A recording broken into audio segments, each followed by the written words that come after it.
বন্ধুরা, তোমরা কেমন আছো? আশা করি তোমরা খুব ভালো আছো। আমিও খুব ভালো আছি।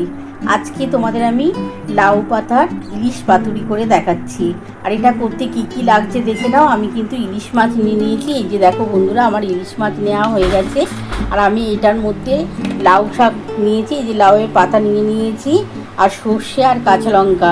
আমি মশলা কি বাটবো তোমরা দেখতেই পাবে। আমি সর্ষে কাঁচা লঙ্কা আমি বেটে নেবো।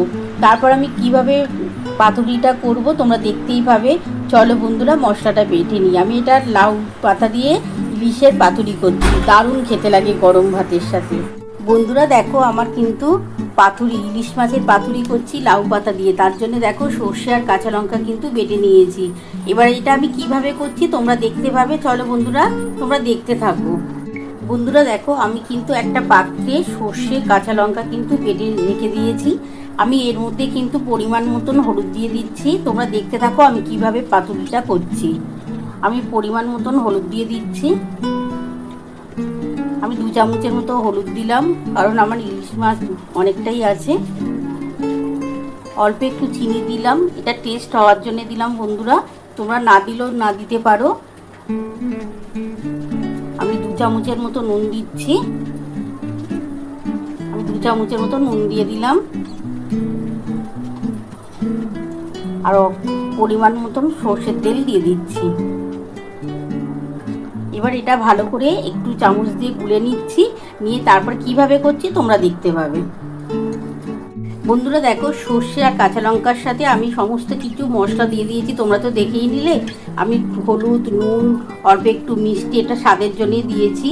আমি সমস্ত, আর সর্ষের তেল, আমি এটা ভালো করে দেখো এই যে গুলে নিয়েছি। এবার এটা কিন্তু আমি ইলিশ মাছটার মধ্যে দিয়ে দিচ্ছি। এই যে ইলিশ মাছের মধ্যে খানিকটা দিলাম, আর কিছুটা রেখে দিচ্ছি, আমি পরে দেবো। এবার এটা আমি ভালো করে একটু মাখিয়ে নিচ্ছি বন্ধুরা।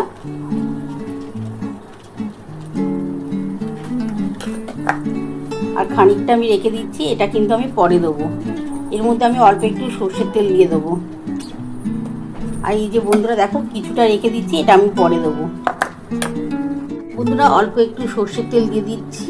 আমি কিন্তু সর্ষের তেল দিয়েই কিন্তু মশলাটা গুলে রেখেছিলাম, তাও অল্প একটু সর্ষের তেল এখন দিয়ে দিলাম। এবার এটা ভালো করে মাখিয়ে নিই। মাখিয়ে তারপর আমি কিন্তু লাউ পাতার মধ্যে একটা একটা করে দিয়ে দেবো।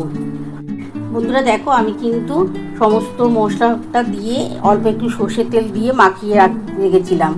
এই যে মাখিয়ে রেখে তারপরে আমি কিন্তু লাউ পাতার মধ্যে একটা একটা করে দিয়ে দেবো।